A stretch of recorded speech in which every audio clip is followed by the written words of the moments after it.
हरे कृष्णा। नमस्कार दोस्तों। आज मैं बात करूंगा षटबल के ऊपर। प्रीवियस मेरी जो कुंडली एनालिसिस रिसर्च की क्लास होती है उसमें मैंने ओवरऑल षटबल के बारे में बताया था। षटबल का एक और कंपोनेंट होता है जो कि बहुत ही इम्पोर्टेंट होता है। आपने अक्सर सुना होगा, बहुत सारे लोगों से मैंने भी सुना है, वो जनरली प्लेनेट की जो स्ट्रेंथ है बल को उसकी डिग्री के बेस पर देखते हैं। शास्त्रों में अलग अलग तरीके से उल्लेख किया गया है जहाँ पर उसकी अवस्थाएं बताई गई हैं, बाल अवस्था, युवा अवस्था, वृद्ध अवस्था। मगर मेरा ऐसा मानना है कि ये कोई भी चीज काम नहीं करती, बिल्कुल भी काम नहीं करती। असली जो चीज काम करती है उसके बारे में ज्यादातर लोगों को ज्ञान नहीं है, या ध्यान नहीं दिया है, या बताया नहीं जाता है। आज मैं एक ऐसा कंपोनेंट बताऊंगा जिसमें प्लेनेट की डिग्री की इंपॉर्टेंस आपके सामने समझ में आएगी कि हम प्लेनेट को किस तरीके से देखते हैं। दोस्तों, कोई भी प्लेनेट अपनी दशा और अंतर्दशा में जो रिजल्ट देता है उसे ध्यान से समझें किस चीज के रिजल्ट देता है। सबसे पहले तो वो अपने नेचुरल कारकत्वों के रिजल्ट देगा। अब अच्छे रिजल्ट वो तभी दे पाएगा जब उसके अंदर बल है और वो पीड़ित नहीं है। यदि बल नहीं है और पीड़ित है तो वो अच्छे रिजल्ट देने में कामयाब नहीं होगा। दूसरा देता है वो अपने लॉर्डशिप हाउसेस के रिजल्ट। लॉर्डशिप हाउसेस के रिजल्ट भी डिपेंड करेगा उसकी स्ट्रेंथ पर, किन किन भावों का स्वामित्व है उनके रिजल्ट देता है। और तीसरी जो सबसे इंपॉर्टेंट बात है वो रिजल्ट देता है जिस भाव में बैठा है उस भाव के। और इन सभी रिजल्ट्स का जो सोर्स होता है, कहां से मिलेंगे, वो जिस भाव में बैठा होता है वो उसके सोर्स की तरह काम करता है। एग्जाम्पल के लिए समझें कि एक परिवार में जो भी आपके फादर हैं या जो भी कमा कर लेकर आते हैं, अब वो रिजल्ट किस किस चीज के देंगे। वो फादर हैं तो किसी के बेटे भी हैं, ऐसे बेटे वो रिजल्ट देंगे। आपके पिता हैं उसका रिजल्ट देंगे, किसी के पति हैं तो उसके रिजल्ट भी वो देंगे। मगर फाइनेंशियली, पैसों के मामले में उसका सोर्स क्या बनेगा, जहां पर वो काम करते हैं वो जगह उसका सोर्स बनेगा। तो जहां पर काम करते हैं उस सोर्स से वो सभी तरीके के रिजल्ट आपको डिलीवर करेंगे, देंगे। ऐसे ही जब प्लेनेट आपकी कुंडली में जिस पर्टिकुलर भाव के अंदर बैठा होता है वो हर एक चीज का सोर्स बनता है। अब वो किन भावों के रिजल्ट देगा उसका सोर्स भी वो जहां पर बैठा है, वो किन कारकत्वों के रिजल्ट देगा उसका सोर्स भी जहां पर बैठा है। सपोज आपका कुंडली के 10वें भाव के अंदर कोई भी प्लेनेट बैठा है, वो किन्हीं भी भावों का स्वामी है, तो उन सभी रिजल्ट का सोर्स 10वां भाव हो जाएगा, 10th हाउस। अब ये सोर्स को समझने के लिए आप कभी, मैं बाद में एक डिटेल में एक वीडियो लेकर आऊंगा। अभी आज मैं आपको षटबल समझाना चाहता हूं।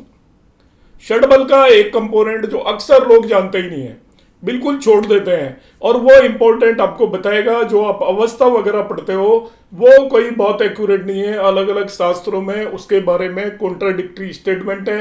कहीं किसी को बलि माना जाता है, कहीं किसी को बलि माना जाता है। कोई, बहुत सारे एस्ट्रोलॉजर जिसकी हायर डिग्री होती है उसको बलि मानते हैं, बहुत सारे उसे मानते हैं जिसकी डिग्री कम होती है, और बहुत सारे उसे अच्छा मानते हैं जिसकी डिग्री इन बिटवीन होती है। मगर आप यदि रेजिडेंशियल स्ट्रेंथ, आवासीय बल को समझ लेंगे तो आपको इस कंफ्यूजन से बाहर निकलने में मदद मिलेगी। आवासीय बल दोस्तों षटबल का एक पार्ट होता है। हालांकि ये षट बल जो है इससे अलग है। ये ग्रह का बल निकालने का तरीका है। जो आपका षटबल है उसके अंदर 6 तरीके के बल होते हैं आपके। स्थान बल या जिसे पोजिशनल स्ट्रेंथ बोलते हैं, दिग्बल जिसे डायरेक्शनल स्ट्रेंथ बोलते हैं, काल बल जिसे टेम्परल और टाइम स्ट्रेंथ बोलते हैं, चेष्टा बल जिसे मोशनल स्ट्रेंथ बोलते हैं, नैसर्गिक बल जिसे नेचुरल स्ट्रेंथ भी बोलते हैं, दृष्टि बल और दृक बल जिसे एस्पेक्चुअल स्ट्रेंथ बोलते हैं। ये 6 कंपोनेंट मिलकर षटबल बनाते हैं। मगर मैं अब आपको एक 7th टाइप के बल की बात करने वाला हूं आज की क्लास में। षटबल का उपयोग क्या होता है दोस्तों, ये वीडियो मैं 2 पार्ट में लेकर आऊंगा। एक पार्ट में मैं आपको थियोरिटिकल कंसेप्ट अभी समझा रहा हूं, सेकंड पार्ट में मैं इसकी कैलकुलेशन लेकर आऊंगा। उसका रीजन ये है कि एक बार में ये दोनों बनाऊंगा तो मैं बहुत बड़ा वीडियो बन जाएगा, आप लोग बोर हो जाएंगे, समझ में आने में दिक्कत हो जाएगी। इससे पहले मैं एक और चीज आपको बीच में बताना चाहता हूँ। मेरा एक एडवांस केपी एस्ट्रोलॉजी का एक बैच शुरू होने वाला है, और ये बैच बहुत ही डिस्काउंटेड रेट्स पर है। अगला जो बैच आएगा उसके अंदर फी मेरी इससे 4 गुना हो चुकी होगी। तो जो भी लोग इस कोर्स को ज्वाइन करना चाहें वो 9013798899 पर मैसेज करें। केपी एस्ट्रोलॉजी अपने आप में संपूर्ण एस्ट्रोलॉजी है। आपको वैदिक एस्ट्रोलॉजी के इक्वल ही ये हर चीज के बारे में प्रेडिक्शन देने में कैपेबल है, और एडवांस केपी एस्ट्रोलॉजी कई क्षेत्रों में आपकी वैदिक एस्ट्रोलॉजी से भी बहुत ज्यादा आगे तक पहुंच गई है। अब हम यहां पर बात करेंगे, पिछले वीडियो में मैंने जो षड बल का बताया था उसमें एक गलती थी, चेष्टा बल और काल बल की वैल्यूज में इंटरचेंज कर गया था। तो आप लोगों ने यदि वो दोनों वीडियोस देखे मेरे पहले 2 षड बल के, तो वो उनमें आप काल बल और चेष्टा बल की वैल्यू को इंटरचेंज कर लें। अब आ जाता हूं मैं यूजेज ऑफ षड बल की क्या रिक्वायरमेंट होती है। अर्लियर क्लास में मैंने हालांकि एक्सप्लेन किया था। Evaluation of different type of strength and planet facilities, आपका ग्रह की अलग अलग तरीके की ताकत और वो कौन कौन सी चीजें आपको देगा उसको हम मेजर करते हैं षड बल की हेल्प से। ये आपको एक्यूरेसी में हेल्प करता है प्रेडिक्शन की में, जैसा मैं पहले 2 वीडियोस में बता चुका हूं।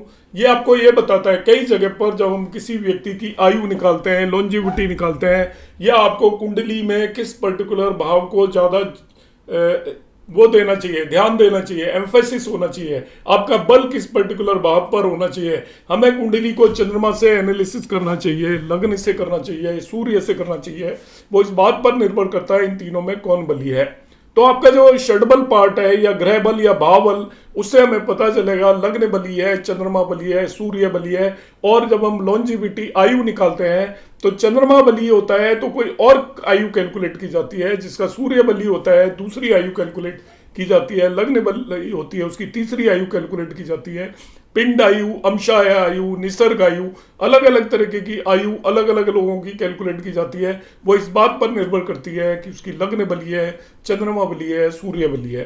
तो आपको ये देखने का और कोई तरीका नहीं है, आपको षड बल या भाव बल निकालना पड़ेगा और उसके बेस पर हम ये डिसाइड करेंगे। नेक्स्ट जो 4th पॉइंट है यहाँ पर बहुत इंपॉर्टेंट है, आपकी महादशा के अंदर अंतरदशा चल रही है, अब कैसे रिजल्ट मिलेंगे। महादशा बॉस होता है, सुप्रीम होता है। महादशा आपका प्रधानमंत्री है और अंतरदशा मंत्री है। अब प्रधानमंत्री की गाइडेंस में मंत्री चलते हैं, ऐसे ही महादशा लॉर्ड के कहने पर अंतरदशा लॉर्ड रिजल्ट देता है। मगर षडबल आपको यह भी बताएगा, यदि षडबल में अंतरदशा लॉर्ड महादशा लॉर्ड से बली है तो वो महादशा लॉर्ड के कहे अनुसार चले, ऐसा जरूरी नहीं है। वो अपनी मर्जी से भी रिजल्ट देने में कैपेबल होगा।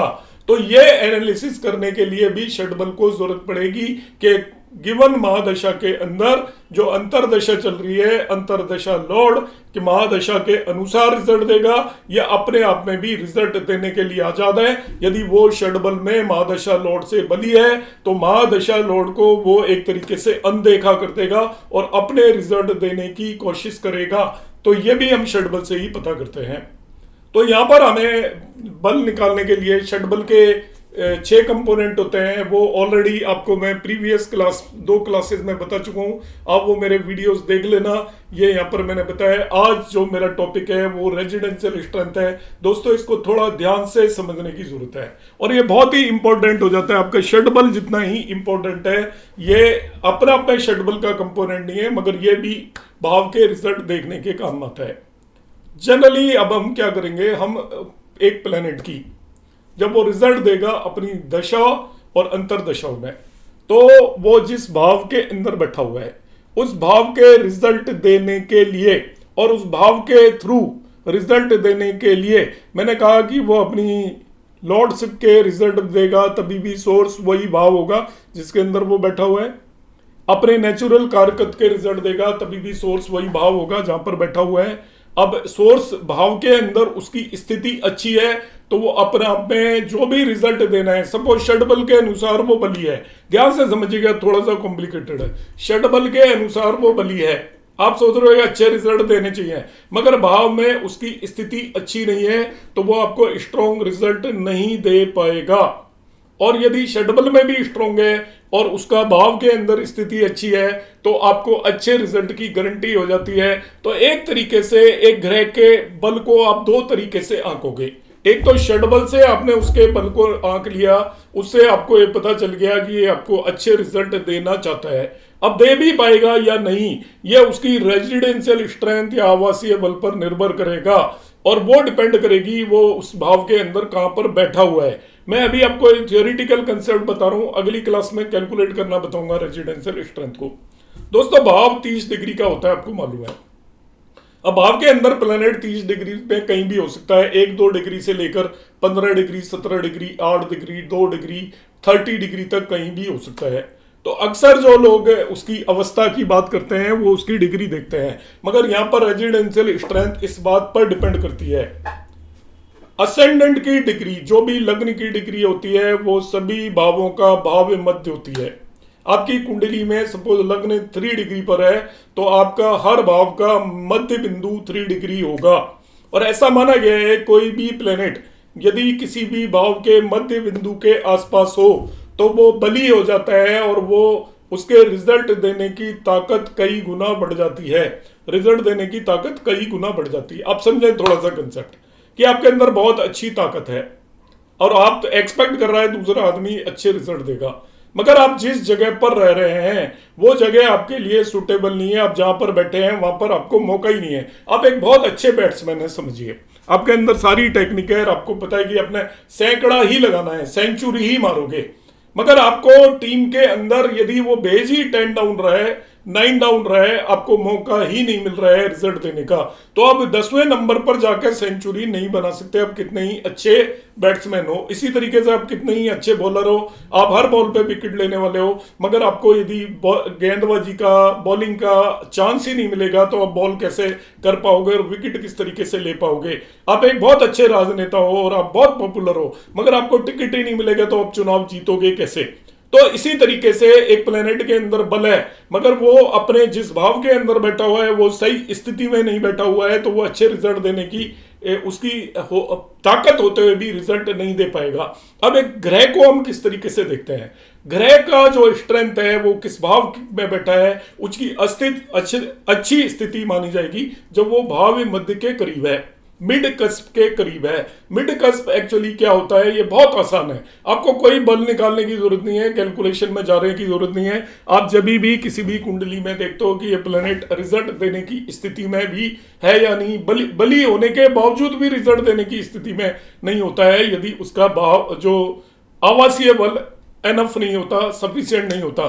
तो आवासीय बल निकालने के लिए आप देखिए प्लेनेट भाव मध्य के कितने करीब है। अब भाव मध्य कितना होता है, लग्न की डिग्री भाव मध्य होती है। सपोज लग्न की डिग्री 5 डिग्री है तो प्लेनेट 5 डिग्री के आसपास है तो वो बली माना जाएगा, और 5 डिग्री से जितना दूर हो गया, सपोज उसकी डिग्री 20 होगी तो वो काफी कमजोर हो गया एक तरीके से। 15 डिग्री भाव मध्य से दूर चला जाता है तो वो काफी वीक हो जाता है। तो कोई भी प्लेनेट यदि अपनी असेंडेंट की डिग्री के क्लोज होता है तो उसका आवासीय बल स्ट्रॉन्ग माना जाता है। कैलकुलेट कैसे करते हैं मैं नेक्स्ट क्लास के अंदर बताऊंगा। मैं एक कुंडली लेकर आपको बताता हूं कि इसका मतलब क्या है जो भी मैंने बताया, क्योंकि सारा मैंने थ्योरेटिकल बताया तो हो सकता है कि आपको समझ में आने में बहुत लोगों को दिक्कत हो। आप इसको वीडियो को रिपीट करके देख लेना, इसको देखना जरूर। ये कंसेप्ट अक्सर लोग यूज नहीं करते, जो बहुत जानकार लोग हैं वो यूज करते हैं, मगर अक्सर लोग बाकी ऊंच नीच और इधर उधर की चीजों पर ज्यादा फोकस करते हैं। ये देख रहा है, वो कर रहा है, मगर आप यदि षटबल को यूटिलाइज करते हो तो इन चीजों में आपको ज्यादा फंसने की जरूरत नहीं पड़ेगी। वहां पर इन सब चीजों को अपने आप में कंसीडर कर लिया जाता है। माफ कीजिएगा, 1 मिनट में जरा ये सॉफ्टवेयर स्टार्ट करता हूं। तो आपको जब भी हमें देखना है कि ये प्लेनेट है तो अवस्थाओं की बारे में काफी कंट्रोवर्सी है। आप अलग अलग क्लास 6 में जाओगे, अवस्थाएं अलग अलग हैं। आपको प्लेनेट की रिजल्ट देने की ताकत देखनी है, हैसियत देखनी है, तो उसमें 2 पैरामीटर्स होते हैं। पहली बात, वो प्लेनेट आपका पहली हैसियत ये होती है कि उस प्लेनेट के अंदर क्या होना चाहिए, आपका षटबल होना चाहिए। षटबल में यदि प्लेनेट कमजोर है तो उसमें खुद ही रिजल्ट देने की पूरी ताकत नहीं है। तब हम क्या करेंगे, आपको क्या करना है कि वो नहीं रिजल्ट दे पाएगा। तो पहली बात षटबल होना चाहिए। दूसरा, उसकी रेजिडेंशियल या आवासीय बल उसके अंदर होना चाहिए। अब आवासीय बल का मतलब क्या है, अब यहाँ पर समझे, मैं केवल कुंडली देखकर आपको कोई भी कैलकुलेशन नहीं करनी है, आवासीय बल निकालेंगे। मैं यहाँ पर षटबल देख लेता हूँ, तो यहाँ पर मैं देखता हूँ कि मून का षटबल 1.55 है। ये काफी स्ट्रॉन्ग षटबल है। आपने मेरा पिछला वीडियो देखा होगा जुपिटर का 1.38 है। अब षडबल होते हुए भी क्या चंद्रमा रिजल्ट दे पाएगा या नहीं दे पाएगा, मैं इसको प्रैक्टिकली देखना चाहता हूं। ये मैंने चंद्रमा देखा, इसकी डिग्री 7 डिग्री 20 मिनट्स है और असेंडेंट की डिग्री देख लीजिए 14 डिग्री है। अब ये असेंडेंट से चंद्रमा की डिग्री 7 डिग्री है दूर, मतलब बहुत स्ट्रांग नहीं है मगर ये ठीक ठाक है। यदि 15 डिग्री का डिफरेंस होता है, जितना ज्यादा डिफरेंस होगा असेंडेंट की डिग्री और प्लेनेट की डिग्री में, उतना ही उसके रिजल्ट देने की ताकत काफी ज्यादा कम हो जाएगी। अभी मैं देखता हूं, देखिए यहां पर जुपिटर षडबल के हिसाब से 1.38 है, तो हम कहेंगे षडबल में काफी बली है और जुपिटर को काफी स्ट्रांग रिजल्ट देने चाहिए। मगर यहां पर मैं आता हूं तो जुपिटर आपके 7वें भाव के अंदर बैठा हुआ है। 7th हाउस में जुपिटर की डिग्री 28 है, तो ये भाव मध्य है। मतलब यदि मैं इस 7वें भाव का मध्य बिंदु मानूं, मिडिल, तो वो 14 डिग्री 2 मिनट के आसपास आएगा। आसपास आएगा, सुन लेना। बहुत सारे लोग कमेंट करेंगे कि गलत बोल रहा हूं। भाव मध्य असेंडेंट की डिग्री के क्लोज होता है, वही होता है, ऐसा नहीं कह रहा मैं, आसपास होता है। तो 14 डिग्री के आसपास भाव मध्य है, मगर जुपिटर की डिग्री 28 है, तो ये इसका जो आवासीय बल है बहुत कम है, ये काफी कमजोर है और पूरी तरीके से थर्ड जो 7th हाउस है उसके रिजल्ट देने की स्थिति में ये नहीं है। 28 डिग्री होने की वजह से नहीं, बल्कि क्योंकि ये भाव मध्य से काफी दूर है, इसलिए ये रिजल्ट देने की स्थिति में नहीं है। इस कुंडली में यदि जुपिटर को रिजल्ट देने की जिम्मेवारी है तो ये लग्न के रिजल्ट देगा, चौथे भाव के रिजल्ट देगा, अपने नेचुरल सिग्निफिकेशन के रिजल्ट देगा। नवांश कुंडली में मैं जुपिटर को देखता हूं तो नवांश कुंडली में जुपिटर यहां पर आप आएंगे तो देखेंगे कहां पर बैठा हुआ है, ये 11वें भाव है, तो 11वें भाव के रिजल्ट देगा। और ये आपने देखिए वर्गोत्तम है, तो आप सब तरीके से इसको बली मान लेंगे।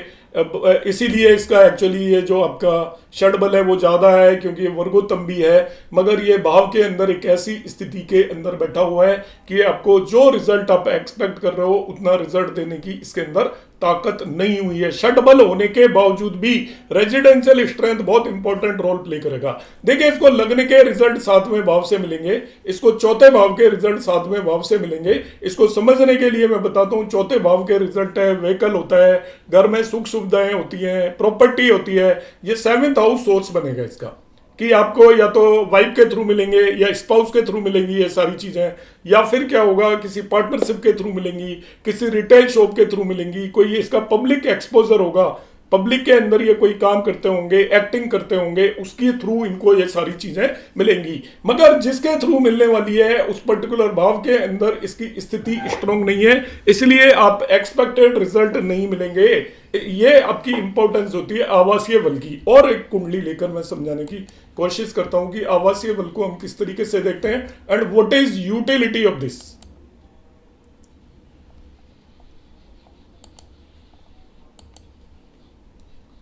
अब यहां पर हम देख लेते हैं इस पर्टिकुलर नेटिव की कुंडली के अंदर, यदि मैं यहां पर स्ट्रेंथ देखूं तो इनके सैटर्न का षडबल काफी अच्छा है, मून का षडबल काफी अच्छा है, मार्स का षडबल अच्छा है, 3 प्लैनेट का षडबल अच्छा है। अब शनि की स्थिति जरा देखते हैं इस कुंडली के अंदर। षडबल के हिसाब से तो शनि को अच्छे रिजल्ट देने चाहिए, तो शनि यहां पर देखते हैं तो वो 18.52 डिग्री पर है, देखिए।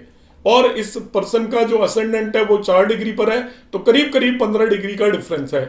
तो ये इस भाव के अंदर जो शनि का प्लेसमेंट है, भाव में मध्य 4 डिग्री पर है और ये 19 डिग्री के करीब बैठा है, तो भाव मध्य से बहुत ही ज्यादा दूर हो गया। इसका मतलब इसके अंदर आपका रिजल्ट देने की स्थिति नहीं है, काफी कमजोर है। षडबल में बली होने के बावजूद भी जो इसका सोर्स है वो कमजोर हो गया। सोर्स कमजोर होने का मतलब है इस शनि को इस कुंडली के अंदर रिजल्ट देना है तीसरे भाव का, चौथे भाव का, 5वें भाव में बैठकर वो सोर्स हो गया। और नवांश कुंडली में 5वें भाव के अंदर ये बैठा हुआ है, तो 5th हाउस के इसको रिजल्ट देने, अपने नेचुरल सिग्निफिकेशन के रिजल्ट देने हैं। षडबल में काफी बली होते हुए भी आपको जो रिजल्ट मिलेंगे वो कमजोर मिलेंगे, क्योंकि इसका सोर्स वीक हो गया। सोर्स का मतलब जिस भाव के अंदर ये बैठा हुआ है उस भाव के अंदर ऐसी स्थिति में जाकर बैठा है कि इसे मौका ही नहीं मिलना। इसकी बैटिंग ही 10वें 11वें नंबर पर आएगी, तो ये रन स्कोर ही नहीं कर पाएगा। तो देखिए, षडबल से स्ट्रांग होकर आप कंक्लूड ना कर लें किसी चीज को। षडबल इज वेरी इंपॉर्टेंट, मगर आपको रेजिडेंशियल स्ट्रेंथ ये डिसाइड करती है कि वो प्लेनेट जहां पर जिस भाव के अंदर बैठा हुआ है वो हर चीज का सोर्स करता है। तो यहां पर इसका सोर्स कमजोर हो गया, क्योंकि उस भाव के अंदर जब ये बैठा है जिस भाव में प्लेनेट काफी स्ट्रांग है, मगर जिस भाव के अंदर बैठा है उसका प्लेसमेंट ऐसा है कि इसको मौका ही नहीं मिलना उस चीज के रिजल्ट देने के लिए। इसलिए कभी भी कोई भी प्लेनेट यदि आपका भाव मध्य या असेंडेंट की डिग्री से जितना दूर होता है तो उसके रिजल्ट देने की कैपेसिटी काफी कमजोर हो जाती है। तो इस तरीके से आप इसे समझें। षड और रेजिडेंशियल स्ट्रेंथ की मैथमेटिकल कैलकुलेशन आपको नहीं भी आती तो कोई दिक्कत नहीं है। आप यहाँ पर जैसे मैंने आपको समझाने की कोशिश की है इसको समझने की कोशिश कर रहे हैं। थोड़ा कॉम्प्लिकेटेड टॉपिक है, जनरली आसानी से समझ में नहीं आता, क्योंकि दो तरीके के बल को मैंने इंक्लूड किया हुआ है। एक तरफ मैं बोल रहा हूं कि षड बल है तो प्लेनेट बली होता है, अच्छे रिजल्ट देने की स्थिति में होता है, मगर ओनली षड बल सफिशिएंट नहीं है, उसकी रेजिडेंशियल स्ट्रेंथ भी ठीक ठाक होनी चाहिए, क्योंकि उस रिजल्ट का जो सोर्स है अच्छा नहीं है तब वो अच्छे रिजल्ट नहीं दे पाएगा। नमस्कार, धन्यवाद।